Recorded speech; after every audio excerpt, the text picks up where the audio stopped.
So what is a game model?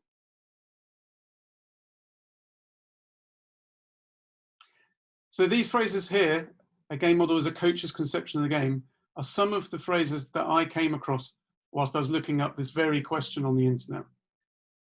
So as you can read, I'm sure you can read the comments there, but I'll quickly go through them. A game model is a coach's conception of the game. A game model is a set of principles that provide organization. It's a method to simplify complex interactions, an internal process to help decision making, and it's a set of compatible behaviors and actions. Now, personally, when I was reading through that, I found that quite complex and a little bit confusing, to be honest. It was so many different things to so many different people. In my personal opinion, quite simply, a game model is how a coach wants a team to play. Yes, there are lots and lots of components that interact on the game model and must be considered when developing one. But fundamentally, a game model is how a coach wants a team to play. So why are game models important? Well, to start with, football must be one of the most unpredictable games there are around. I mean, all invasion sports are unpredictable and have lots of different elements within them. However, football has even more unpredictability than a lot of other invasion sports. The ball can go in any direction, play can go in any direction, players can go in any direction, and that makes it reasonably unique in the sport in the world of invasion sports. Our game model is a coach's way of making the unpredictability predictable for his or her team. The more that coach's team understand what they're going to do within the game, the greater chance they've got of being victorious within that game. And likewise, the job of a game model is to make the game as unpredictable as possible for the opposition.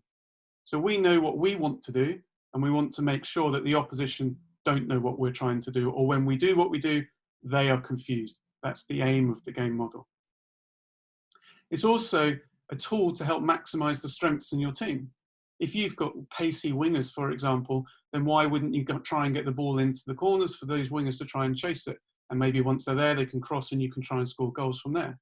If you're a team that's incredibly well organized because you've got good communication and you're able to get into compact shapes, maybe then your game model should be about defending deep and then denying space for the other team. If you're a team that are able to move that ball really quickly of 1 and 2 touch passing, why wouldn't you have a game model that plays towards that? So game models should be there to maximize the team's strength. And lastly, it's about creating an identity. A game model can be used for multiple things, not just what you see on the pitch. It can be used, though, to galvanize the fans. It can be used to generate an identity for how you want to play on the pitch. It might be the way that a club generates sponsorship and commercial income. It could be a way that you link your team to your fans.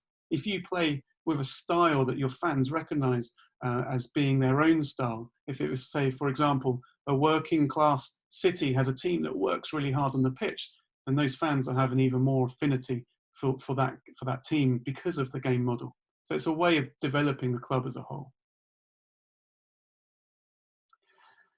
So what I'm going to do to try and make this simple, we've already talked about how complex looking at a game model can be, looking at all those different ways of playing. And the limited time that we've got this evening to go through it, what I'm going to do is talk to you about how I developed my game model. Now, I'm not saying it's the only way to develop a game model, and I'm certainly not saying it's the perfect way to develop a game model, but it has worked for me to some extent. It's something I still review and look at all the time. So I'm going to talk you through the process that I went through to get to the way I believe the game should be played.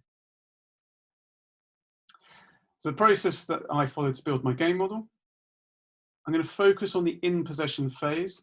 There are, of course, 4 phases of play, which we'll talk about later in the presentation. And also, if you want to know any more about that later, you will be able to get this presentation. We're going to send the recording out to you, so you don't have to worry about taking millions and millions of notes. You'll be able to look at it again in your own leisure if you wish to. And also, we'll talk about things like phases of play within the course, should you decide to sign up to that.